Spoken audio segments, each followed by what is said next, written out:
In this video, we are going to see whether the given number is a palindrome or not. For that, we have three methods. The first method is nothing but using for loop, and the second method is using while loop, and the third method is using less number of components. For that, we will differentiate. For all the cases, we have the same output in the front panel. So for that, we will take the front panel input as we will take the input as any number that we will change into i32 format. Now this input is given, the first method is a for loop method, so we will take the for loop first, right? For loop, we are taking the for loop. Then this for loop, we have the number of iterations, capital N, that can be taken from the given number. So for that, we will take the string output. There we have format called. So we are connecting the given input to there. Then we will count the number of string length. Then from the string length, output is connected to the n, that is the number of iterations, number of number of times the loop has to be executed.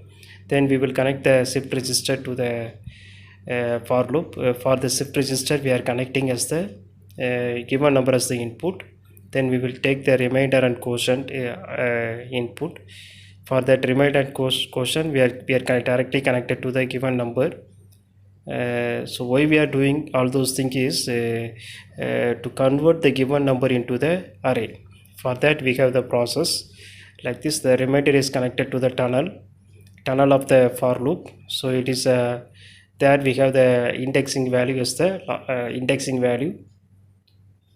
When we connect the output of the tunnel through using indicator, that is nothing but a array. That means the given number is converted into the array. So let us check for using one number. We will check. So initially I will take the number as 1 2 3 4. Now when we execute this, when we make the run command, when we use the run, so there we have the output is 4321. 4321, that is nothing but the output is displayed as a reversed way. So again, next coming to the block diagram, there we connect the block called reverse 1D array from the array panel. So this the output of this reverse 1D array is the just it is array output. There we have the just a reverse of the given input. So that will be compared with right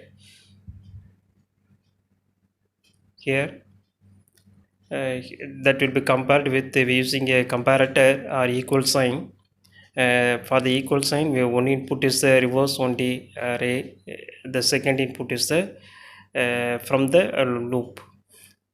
So here we need to make some small arrangement in the equal sign.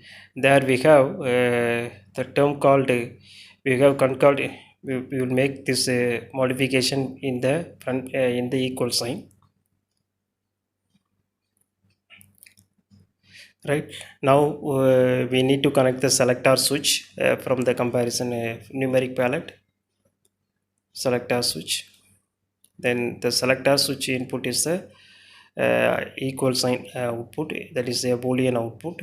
Now for this selector switch, we need to connect two string cases. The first case is nothing but a yes, and the second case is nothing but a no command. So whether the given number is if it is a palindrome, it will display it as a yes. If it is a non-palindrome number, it will display it as a no. Now this selector output, we need to connect indicator. Here we will connect as a string indicator. So for that we will take a front panel string indicator. We will take a string indicator. Right, okay. We will connect a string indicator here. In the selector output, we will connect the string indicator. Right. So this is the case for loop. Now we will check for using one number. Using any number, we will check. We will make it capital letter Y, capital YES. We will check with one number. Before that, we will execute. Right. Now the given number is 1 2 3 4. It is not a palindrome number, so the output is displayed as no. The string output is displayed as no. Now we will change into another number 1 2 3 4 1 2 3 2 1. Now see the output, it is displayed as yes. It is displayed as yes. Now coming to the second method, the same arrangement, we need to make a small correction. That is, we will first we will copy this copy this one, and we will paste, right. We will paste it. Once again we will copy, and we'll make a paste here. Now this for loop is can be replaced as a while loop. This for loop is replaced as a while loop. In the while loop we have some extra terminal called a conditional loop. Conditional loop we need to connect. This for while loop we need to connect the given input and the loop condition. In the loop condition we will make a equal sign to 0. If the quotient term is equal to 0, then the loop is terminated. This it is over. It is over. Now we will check whether this will work or not. So here I will make the output as while loop output. While loop output. Now I will run this program. I run this program. Now see, this is a while loop output. Here also the output is displayed as yes. So the given number is a palindrome. 1 2 3 4 1 2 3 2 1 is a palindrome number, right? So both for loop and while loop we have the output as yes. When we change the number, it will display it as no. Right. Coming to the third method, which involves a lesser number of components. That is, we will copy this one. That is,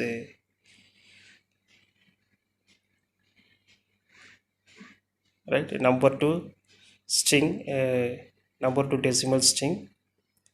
For this, the given number is the input. Now after this, we need to connect a reverse string block from the string palette. So string palette we are taking, it is there in the additional string functions. So there we need to connect the reverse string, right. Now again the same method, equal, copy the previous one, paste it here. For the equal sign, the one of the input is the reverse string command, and another input is nothing but a given number. So two numbers are connected, right. Now I will make the name as the third one, that is method 3. We will take as method 3, right. So three methods. Method 3 is the which involves a lesser number of components. Now we will make the program to execute, right. Now coming to the front panel, I will make randomly I'm changing the numbers. Three outputs. The first output is a for loop, the second output is a while loop output, and the third one is a method 3 output. So randomly I'm changing the numbers. See how the output is varying. You can watch it now. Randomly I'm changing the number. So for a palindrome number, all the output is displays as yes. For a non-palindrome number, all the output is are displayed as no. So In this way you can do the palindrome checking condition for the using while loop condition, right?